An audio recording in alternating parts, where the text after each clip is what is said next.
প্রত্যেকের রাশি product review চ্যানেলে স্বাগত জানাই। আজকে আমি রিভিউ করব ভিএলসিসি নিম face and body wash, VLCC নিম ফেস ওয়াশ। এটা হচ্ছে অনলি ফেস ওয়াশ, এর মধ্যে টি ট্রি দেওয়া আছে, তো সেই জন্য কি হচ্ছে পিম্পলটাকে ক্লিয়ার করবে এবং এটা হচ্ছে অল স্কিন টাইপ প্রোডাক্ট। এটার প্রাইস কোয়ান্টিটি হচ্ছে, এটার কোয়ান্টিটি আছে 150 ml এবং এটার প্রাইস নিয়েছিল 230 টাকা মতো। এখানে দেখতে পাচ্ছেন প্রাইস আছে 230 টাকা এবং এটার কোয়ান্টিটি আছে 150 ml। তো 150 ml এর জন্য আপনাদেরকে পে করতে হচ্ছে 230 টাকা। ভিএলসিসি ব্র্যান্ড থেকে এখন প্রচুর অফার চলছে, আপনারা চাইলে নিয়ে নিতে পারেন। এটার শর্ট ভিডিও আমার চ্যানেলে করা আছে। আর এটা আগে একটা আমি ইউজ করে নিয়েছি, পুরো ফুল প্যাক আমার ইউজ করা হয়ে গেছে। এটা হচ্ছে সেকেন্ডটা। এটা যাদের ভীষণ অ্যাকনের সমস্যা আছে, পিম্পলের সমস্যা আছে, তারা এটা ইউজ করতে পারেন। এছাড়া অল স্কিন টাইপ মানে সবাই এটা ইউজ করতে পারে। এই প্রোডাক্টটা অল স্কিন টাইপ আছে এবং ছেলে মেয়ে উভয় ইউজ করতে পারে।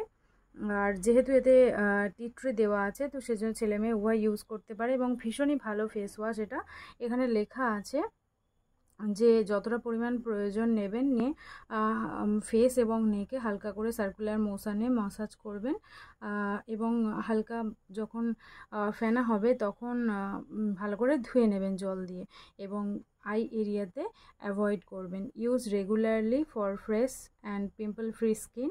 এবং আপনারা এটাকে দিনে, যাদের ভীষণ অ্যাকনে পিম্পলের সমস্যা আছে তারা 3 থেকে 4 বার ইউজ করতে পারেন এবং নর্মাল যারা ইউজ করবেন, নর্মাল স্কিন, তারা 2 থেকে 3 বার ইউজ করতে পারেন এনাফ। তাহলে এটা হচ্ছে গরমের জন্য এবং শীতে 2 বার ইউজ করলেও চলে যাবে। তবে যাদের র্যাশ পিম্পলের সমস্যা আছে তারা একটু বেশি পরিমাণে ইউজ করবেন এবং এর সাথে ভিএলসিসির যে ফেস প্যাক আছে, মানে অ্যাকনে কন্ট্রোলের যে ফেস প্যাক আছে, যে কোনো মানে অ্যাকনে কন্ট্রোল জিনিস যখন আপনারা ইউজ করবেন, মানে ধরুন acne control face wash use করছেন, তার সাথে চেষ্টা করবেন কোনো অ্যাকনে কন্ট্রোল ফেস মাস্কও ইউজ করতে বা কোনো ফেস প্যাকও ইউজ করতে। তাহলে আপনাদের অ্যাকনেটা তাড়াতাড়ি রিডিউস হবে এবং অ্যাকনে থাকলে আপনারা অবশ্যই কোনো কিউকাম্বার টোনার ইউজ করতে পারেন বা টি ট্রি টোনার ইউজ করতে পারেন, তাতে আপনাদের র্যাশের সমস্যা বা অ্যাকনের সমস্যাটা সেরে যাবে। এবং যাদের অ্যাকনে আছে, র্যাশ আছে, তারা ফেসের মধ্যে ময়শ্চারাইজারটা একটু অ্যাভয়েড করতে পারেন বা জিরো অয়েল ময়শ্চারাইজার ইউজ করতে পারেন,